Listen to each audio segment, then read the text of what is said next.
কৃষক দল বাপ্তা ৫ নং বাপ্তা কর্তৃক আয়োজিত আজকের এই কৃষক সমাবেশের সম্মানিত সভাপতি সিনিয়র ছোট ভাই জনাব আবুল হোসেন, সঞ্চালনায় আছেন বাপ্তা কৃষক দলের সদস্য সচিব মনির।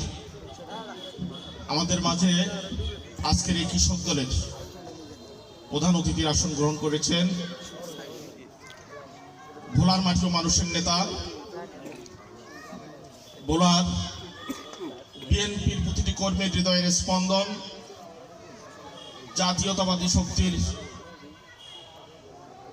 মূল গোড়া, ভোলা জেলা বিএনপির সম্মানিত আহ্বায়ক, সাবেক মেয়র সত্যনায়ের মহানবীর আলহাজ গোলাম নবী আলমগীর।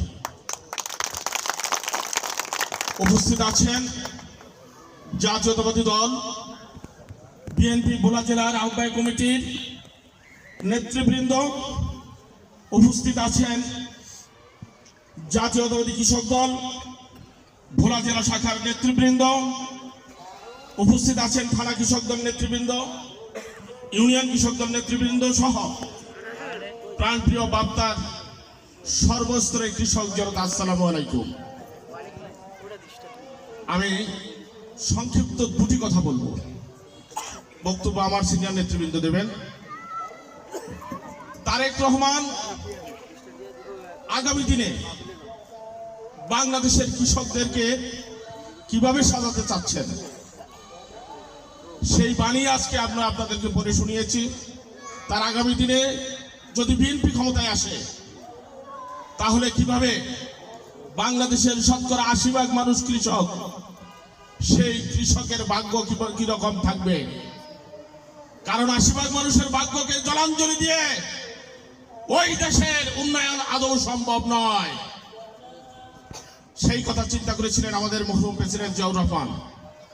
১৯৮০ সালে তিনি কৃষক দল প্রতিষ্ঠা করেছিলেন কৃষকদের ভাগ্য উন্নয়নের জন্য।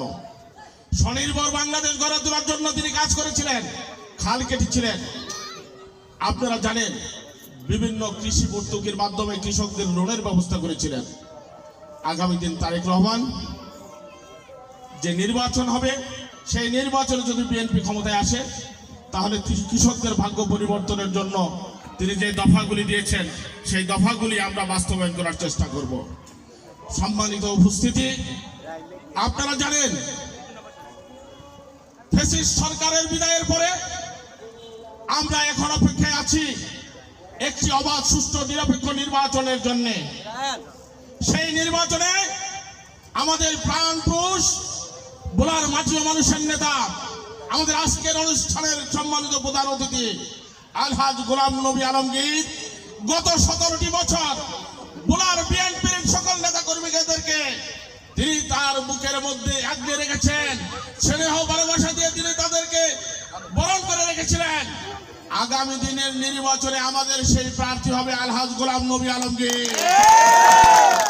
আমরা জাতীয়তাবাদী কৃষক দল ভোলা জেলা শাখার পক্ষ থেকে তাকে আশ্বস্ত করতে চাই, ভোলা সদর উপজেলার 13টি ইউনিয়নের কৃষক পরিবার আলহাজ গোলাম নবী আলমগীরের নেতৃত্বে আগামী নির্বাচনে তাদের সিটের মার্কাকে জয়যুক্ত করে আমাদের প্রতিনিধি হিসেবে তাকে সংসদে পাঠাবো ইনশাআল্লাহ।